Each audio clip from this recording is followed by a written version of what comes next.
بسم اللہ الرحمن الرحیم۔ السلام علیکم۔ بابا فرید رحمۃ اللہ علیہ ہانسی میں 12 برس تک مقیم رہے اور پھر ہانسی سے اپنے آبائی قصبے کوٹھیوال تشریف لے گئے اور کوٹھیوال میں کچھ عرصہ قیام کے بعد اجودن موجود پاک پتن تشریف لے گئے اور پاک پتن میں مسلمانوں کے ساتھ ساتھ غیر مسلموں کی بڑی تعداد آباد تھی۔ آپ رحمۃ اللہ علیہ نے پاک پتن کو رشد و ہدایت کا مرکز بنایا۔ پاک پتن کے مسلمان درویشیوں کے منکر تھے۔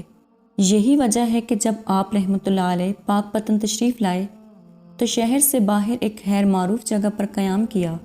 بابا فرید رحمۃ اللہ علیہ جن دنوں پاک پتن تشریف لائے ان دنوں یہاں ہندو جوگیوں کا کافی اثر و رسوخ تھا اور وہ لوگوں کو اپنے جادو سے خوفزدہ کیے رہتے تھے، اور ان جوگیوں کے جادو کی وجہ سے مسلمان بھی ان کے زیر اثر تھے۔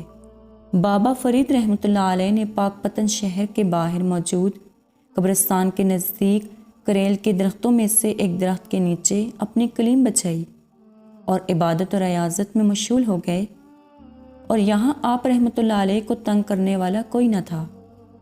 آپ رحمۃ اللہ علیہ کو ابھی اس جگہ قیام کیے چند دن ہی گزرے تھے کہ آپ رحمۃ اللہ علیہ کا شہرہ پاک پتن شہر میں پھیلنا شروع ہو گیا اور لوگ آپ رحمۃ اللہ علیہ کی خدمت میں حاضر ہونے لگے۔ بابا فرید رحمۃ اللہ علیہ نے جب اس جگہ بھی لوگوں کا ہجوم دیکھا تو ایک مرتبہ پھر اس جگہ سے جانے کا ارادہ کیا، اور آپ رحمۃ اللہ علیہ گوشہ تنہائی چاہتے تھے تاکہ خلوص قلب کے ساتھ عبادت و ریاضت میں مشغول رہ سکیں۔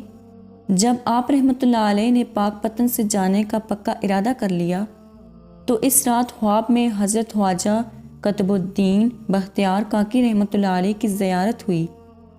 حضرت خواجہ قطب الدین بختیار کاکی رحمۃ اللہ علیہ نے آپ رحمۃ اللہ علیہ کو حکم دیا کہ تم اب یہیں پر مستقل قائم کرو اور پاک پتن کو ہی رشد و ہدایت کا مرکز بناؤ۔